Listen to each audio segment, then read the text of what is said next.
Hey everyone, previous video में हम लोग कॉग्निटिव प्रोसेस में फर्स्ट पार्ट अटेंशन के बारे में डिस्कस किए थे। अगर आपने ये वीडियो नहीं देखी है तो आप हमारे चैनल पे जाकर देख सकते हैं। इसका लिंक डिस्क्रिप्शन में दिया हुआ है। आज के वीडियो में हम लोग कॉग्निटिव प्रोसेस का एक बहुत ही इम्पॉर्टेंट टॉपिक परसेप्शन के बारे में पढ़ेंगे। परसेप्शन से एग्ज़ाम में बहुत सारे क्वेश्चंस आते हैं। मोस्टली ये 5 मार्क्स में या तो पूरा परसेप्शन को लिखने के लिए दिया जाता है, या फिर हो सकता है कि आपको प्रिंसिपल्स ऑफ परसेप्शन पूछे, फैक्टर्स अफेक्टिंग परसेप्शन पूछे, मतलब इससे रिलेटेड क्वेश्चंस आते ही हैं। सबसे पहले स्टार्ट करते हैं हम लोग परसेप्शन होता क्या है। Perception is the experience of object, event और relationship obtained by extracting information from and interpreting sensation. ये परसेप्शन की डेफिनेशन है जो J H. Jackson and D B. Osson ने दी है 1976 में। जो हमारा सेंसरी ऑर्गन है, जब वो किसी स्टिमुलाई, एक्सटर्नल स्टिमुलाई को ग्रैब करता है, मतलब अगर हम किसी चीज़ को देख रहे हैं फिर वो स्टिमुलस हमारे ब्रेन तक जाता है, तो जो इन्फॉर्मेशन इंटरप्रेट होता है, हम उस चीज़ को जैसे समझते हैं, उसको हम क्या कहते हैं, परसेप्शन। ये पर्सन टू पर्सन वेरी करता है। नेक्स्ट हम देखते हैं principles of perception. First principle है principle of figure ground relationship. According to principle of figure ground relationship, a figure is perceived in relationship to its background. मतलब कोई भी figure हम अगर देखते हैं तो उसके बैकग्राउंड को ध्यान में रखते हुए देखते हैं। जैसे अगर आप इस पिक्चर को देखेंगे तो अगर आप वाइट वाले पोर्शन पे फोकस करेंगे तो आपको 2 पर्सन के फेस दिखाई देंगे, जबकि अगर आप वाइट पार्ट को बैकग्राउंड माने और ब्लैक पार्ट पे फोकस करें तो आपको एक वास लाइक स्ट्रक्चर दिखाई देगा, फ्लावर पॉट जैसा वो दिखाई दे रहा है। और अगर आप ब्लैक पार्ट को बैकग्राउंड मानते हैं तो आपको फिर 2 पर्सन के फेसेस दिखाई देंगे। मतलब ये डिपेंड करता है कि हम कैसे परसीव करना चाहते हैं। ये हमारे कैरेक्टर पर डिपेंड करता है। अगर हम वास को बैकग्राउंड देखेंगे तो फेस दिखाई देगा, फेस को एज बैकग्राउंड देखेंगे तो वास दिखाई देगा। नेक्स्ट प्रिंसिपल है principle of closure. According to principle of closure, while confronting an incomplete pattern, one tends to complete और fill in sensory gap and perceive it as a meaningful whole. अगर हमको कोई भी चीज़ अधूरी दिखाई देती है तो हम उसको खुद से कंप्लीट करने की कोशिश करते हैं। जैसे इस फिगर में आपको जो वाइट पोर्शन है वो एक ट्रायंगल की तरफ दिखाई दे रहा होगा।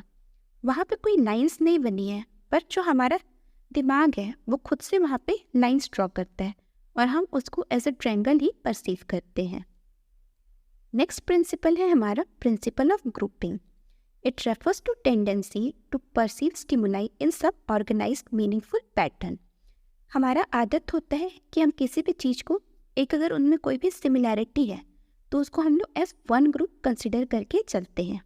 जैसे यहाँ फिगर में 6 लाइन्स हैं, पर अगर कोई भी आपसे पूछेगा तो हम 6 लाइन से करके नहीं बोलेंगे। हम क्या बोलते हैं कि यहाँ पे 3 पेयर्स ऑफ लाइन है, मतलब 3 ग्रुप ऑफ लाइन है जिसमें 2-2 लाइन सिंगल पेयर में है, तो 3 पेयर हो गए।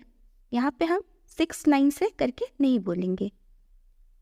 नेक्स्ट प्रिंसिपल है हमारा principle of contour. A contour is said to be a boundary between a figure and its ground. जो एक बाउंड्री लाइक स्ट्रक्चर होता है उसी को हम क्या कहते हैं, कॉन्टोर। ये सिमिलर पिक्चर है जो हम लोग फिगर ग्राउंड रिलेशनशिप में यूज़ किए थे। यहाँ पे बस डिफरेंस ये है कि हमने एक जो आउटर बाउंड्री थी वो नहीं बनाई है। तो अगर आप इसको बिग बैकग्राउंड वाइट में देखोगे तो आपको यहाँ पे सिर्फ एक वास दिखाई देगा, पर अगर आप ऐसे फोकस करके देखोगे तो आपको 2 फेसेस दिखाई देंगे। तो यहाँ पे हमको एक डेफिनेट लाइन मिल गई। वास के लिए हम लोग को यहाँ पे पूरे लाइंस दिखाई दे रहे हैं, इसलिए हम लोग इस पिक्चर में वास को ज़्यादा क्लियरली देखेंगे। जबकि जो फिगर ग्राउंड वाली रिलेशनशिप वाली जो प्रिंसिपल थी, वहाँ पे हम लोग एक आउटर बाउंड्री थी तो हम वास भी देख रहे थे और फेसेस को भी देख रहे थे। नेक्स्ट है हमारा principle of context. An examiner may award higher marks to same answer book in a pleasant context than in an unpleasant one. अगर हम कोई भी आंसर शीट लिख रहे हैं तो अगर हम उसको एकदम साफ सुथरे तरीके से लिखे हैं, कोई कट्स नहीं है, ब्यूटीफुल हैंड राइटिंग है, तो तो हो सकता है कि उसके लिए आपको थोड़ी एक्स्ट्रा मार्क्स मिल जाए। पर अगर वही सेम आंसर आप लोग बहुत बार ऐसे कट करके लिखे हो या बहुत गंदी तरीके से लिखे हो, तो उसमें हो सकता है कि आपको कम मार्क्स मिले। नेक्स्ट प्रिंसिपल है हमारा principle of contrast. A stimuli that are in sharp contrast to nearby stimuli may draw और maximum attention and carry different perpetual effects. मतलब डिपेंड करता है कि जो हमारा स्टिमुलाई है उसके बैकग्राउंड में क्या चीज़ें प्रेजेंट है। जैसे यहाँ दो फिगर्स हैं, आप इसमें देखेंगे कि पहले फिगर में जो ग्रीन हमारा डॉट है वो आउटर स्टिमुलाई के कंपेयर में, आउटर डॉट्स के कंपेयर में स्मॉल दिख रहा है, जबकि जो सेकेंड फिगर है उसमें जो हमारा ग्रीन वाला डॉट है वो उसके बाहर की जो डॉट्स है उसके कंपेयर में बिग साइज का है। इसीलिए आप जब हम दोनों फिगर को साथ में देखते हैं तो हमको ऐसा दिखाई देता है कि जो सेकेंड वाला ग्रीन डॉट है जिसके सराउंड में छोटे छोटे डॉट्स हैं वो है लार्ज साइज में, हमको ऐसा लगता है। पर अगर हम लोग एक्चुअली कंपेयर करेंगे तो दोनों डॉट्स का साइज सेम है। हमको देखने से ऐसा ज़रूर लग रहा है कि जो सेकेंड वाला है वो बड़ा है, पर ऐसा नहीं है, दोनों जो डॉट्स हैं वो सेम है।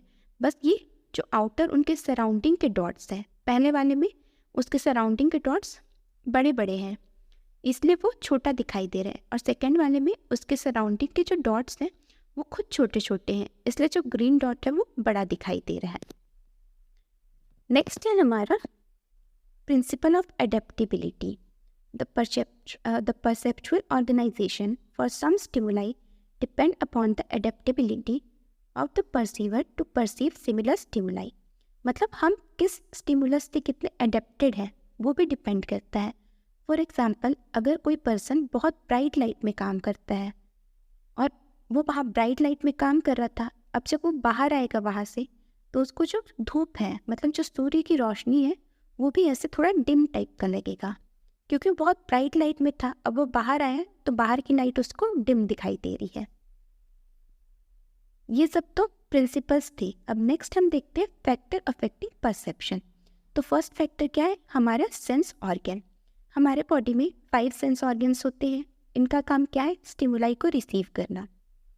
तो अगर जो हमारा सेंस ऑर्गन है, जैसे कि हमारे आई हो गया, अगर आई में हमारे जो कॉर्न सेल्स हैं जो हमको कलर को आइडेंटिफाई करने में हेल्प करते हैं, अगर वो बने ही नहीं हैं तो पर्सन क्या है, अलग अलग कलर को परसीव नहीं कर पाएगा, वो डिफ्रेंशिएट ही नहीं कर पाएगा। इसीलिए कई लोगों को कलर ब्लाइंडनेस होता है ना, तो कलर को आइडेंटिफाई नहीं कर पाते हैं। नेक्स्ट है हमारा ब्रेन। हम सबको पता है कि जो हमारा ब्रेन है वहाँ पे सेंसरी और एसोसिएशन 2 एरियाज होते हैं जहाँ पे पूरा ये काम होता है कि कोई भी सिग्नल जा रहा है उसको समझना और वापस से रिस्पॉन्स देना। ये हम लोग नर्वस सिस्टम के टॉपिक में पढ़े थे, ये वीडियो हमारे चैनल पे है, आप वहाँ पे जाके समझ सकते हैं। तो ब्रेन में यहाँ पे क्या होता है कि सेंसरी एरिया और जो हमारा एसोसिएशन एरिया है, अगर उसमें कुछ भी डैमेज है, वो अच्छे से डेवलप नहीं हुआ है, तो हमको फॉल्टी परसेप्शन होगा। नेक्स्ट फैक्टर है हमारा memory image of past experience. हम लोग का आदत होता है कि अगर पास्ट में हम कोई चीज़ सीखे हैं तो आगे भी हम लोग उसी से रिलेट करके उसको एसोसिएट करते हैं। जैसे अगर हम लोग आपके दिमाग में किसी के बारे में इमेज है कि ये इंसान बुरा है, तो अगर वो कुछ अच्छा भी करेगा तो भी हमको लगेगा कि वो बुरा ही कर रहा है। एक टीचर के दिमाग में इमेज होता है कि ये स्टूडेंट बदमाश है, तो अगर क्लास में हल्ला हो रहा है तो सबसे पहले वही पॉइंट आउट होगा। खास करके पास्ट इमेज में ये होता है कि जो बच्चा है वो पहली बार हॉर्स को मान लीजिए देख रहा है, तो वो पहले काऊ को तो देखा हुआ है, तो उसको हॉर्स जो है वो ऐसा लगेगा कि ये तो काऊ जैसा ही है या फिर काऊ है करके वो सोचेगा। नेक्स्ट है हमारा पर्सनल इंटरेस्ट एंड माइंडसेट। मतलब अगर किसी चीज़ के लिए हमारा कुछ इंटरेस्ट है, उस पर कुछ फ़ायदा है, या फिर जो हमारा माइंडसेट होता है हम उसी हिसाब से परसीव करते हैं। नेक्स्ट पॉइंट है एक्वायर्ड इंटरेस्ट। एक्वायर्ड इंटरेस्ट मतलब अगर हमारी कोई हॉबी है, जैसे अगर आपको स्टैम्प कलेक्टिंग की हॉबी है, तो अगर किसी भी लेटर पे कोई नया स्टैम्प लगा हुआ है तो हमको वो फट से दिखाई देगा, उसको हम इकट्ठा करेंगे तुरंत जाके। तो ये क्या हो गया, हमारा एक इंटरेस्ट है उसमें, इसलिए हमने उस चीज़ को परसीव किया। नेक्स्ट पॉइंट है हमारा नीड एंड डिज़ायर। अगर हमारी कोई नीड या फिर कोई डिज़ायर, कोई इच्छा उससे जुड़ी हुई है तो हम लोग उस स्टिमुलाई को ईजिली परसीव करेंगे। ये सारे तो हमारे फैक्टर्स थे। नेक्स्ट अब हम देखते हैं एरर इन परसेप्शन। एरर मतलब अगर कुछ भी डिफ़ॉल्ट हो रहा है परसेप्शन में तो उसको हम एरर कहेंगे। इसमें 2 टाइप होते हैं, इल्यूजन और हेलुसिनेशन। इल्यूजन का मतलब क्या होता है और हेलुसिनेशन का मतलब क्या होता है, अब देखते हैं। इल्यूजन क्या है? Illusion is the miss interpretation of actual perception.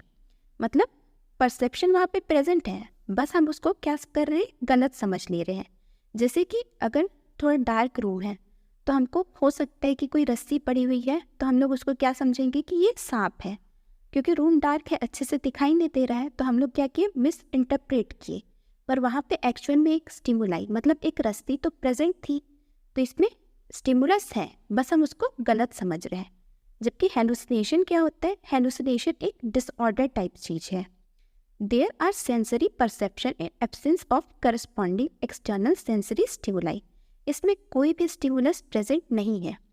जैसे कि डोर कोई नॉक नहीं कर रहा है, पर कई बार ऐसा हो सकता है कि उसको डोर नॉक करने की आवाज़ सुनाई दे रही है, उसको लगे कि हम जैसे रूम में बैठे हुए हैं तो उसको कोई चीज़ दिखाई दे कि कोई इंसान मेरे सामने खड़ा है, उसको कोई उससे बात करता हुआ सुनाई दे, तो ये सब क्या है, हेलुसिनेशंस हैं।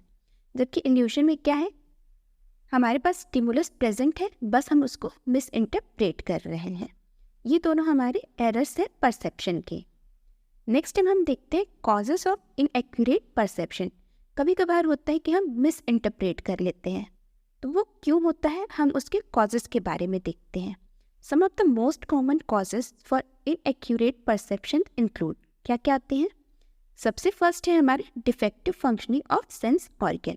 अगर हमारे जो सेंस ऑर्गन्स हैं वो प्रॉपरली फंक्शन नहीं कर रहे हैं, जैसे कि अगर हमको कोई विजुअल इम्पेयरमेंट है, जैसे कि लोगों को हो जाता है ना, मोतियाबिंद बोलते हैं, तो अगर उसको कैटरेक्ट की परेशानी है तो उसको क्लाउडी इमेज दिखाई देंगे, उसको अच्छे से दिखाई नहीं देगा। अब जब दिखाई ही अच्छे से नहीं दे रहा है तो वो समझेगा क्या। नेक्स्ट है हमारा इनएडिक्वेट स्टिमुलस। जो स्टिमुलाई प्रेजेंट है अगर वो सफिशिएंट नहीं है हमारे ब्रेन तक इंफॉर्मेशन ले जाने के लिए, तो भी हम क्या है, अच्छे से इंफॉर्मेशन को परसीव नहीं कर पाएंगे। मतलब अगर मान लीजिए हमको एक बहुत पुराना लेटर मिला जिसमें जो वर्ड्स है एकदम ही दिखाई नहीं दे रहे हैं, तो हम उसको समझ नहीं पाएंगे, परसीव सही से नहीं कर पाएंगे। नेक्स्ट है too many stimuli at one time. अगर एक साथ बहुत सारे स्टिमुलस आते हैं तो भी हम एक स्टिमुलस पे फोकस नहीं कर पाते हैं। जैसे अगर बहुत ज़्यादा वर्ड में एकदम हल्ला गुल्ला हो रहा है, शोर हो रहा है, तो हमको कोई अगर पेशेंट बुला भी रहा होगा तो हमको उसकी आवाज़ अच्छे से सुनाई नहीं देगी। नेक्स्ट है पुअर हेल्थ। अगर किसी की तबीयत सही नहीं है तो भी वो सही से परसीव नहीं कर पाएगा। अगर उसका तबीयत खराब है तो उसका माइंड बॉडी अच्छे से फंक्शन नहीं करेगा। नेक्स्ट है हमारा figure merges in the ground. जो हम लोग फिगर ग्राउंड रिलेशनशिप देखे थे, अगर उसमें ऐसा हो जाता कि जो हमारा बैकग्राउंड है और जो हमारा फिगर है दोनों का कलर अगर सेम होता तो हम लोग डिफ्रेंशिएट नहीं कर पाते। जैसे कि अगर मान लीजिए एक वाइट वॉल है, उसमें अगर वाइट वाइट धब्बे भी हो गए तो उसको हम लोग ईजिली नहीं देख पाएंगे, उसको परसीव करने में हमको दिक्कत होगी। नेक्स्ट है हमारा गाइडेंस। अगर हम लोग का जो गाइडेंस है, इंटरेस्ट है उस चीज़ में नहीं है, पर्टिकुलर चीज़ में, तो हम लोग उस टॉपिक के बारे में ध्यान नहीं देंगे, उसको अच्छे से परसीव नहीं करेंगे। ये सारे टॉपिक्स तो हो गए हमारे डिफेक्ट्स। इसी के साथ हमारा परसेप्शन का टॉपिक कंप्लीट होता है। अगर इसमें आप लोग को कुछ भी डाउट होगा तो आप लोग कमेंट सेक्शन में पूछ सकते हैं। अगर वीडियो अच्छा लगा हो तो वीडियो को लाइक और शेयर करें और हमारे चैनल को सब्सक्राइब करें। Thank you for watching.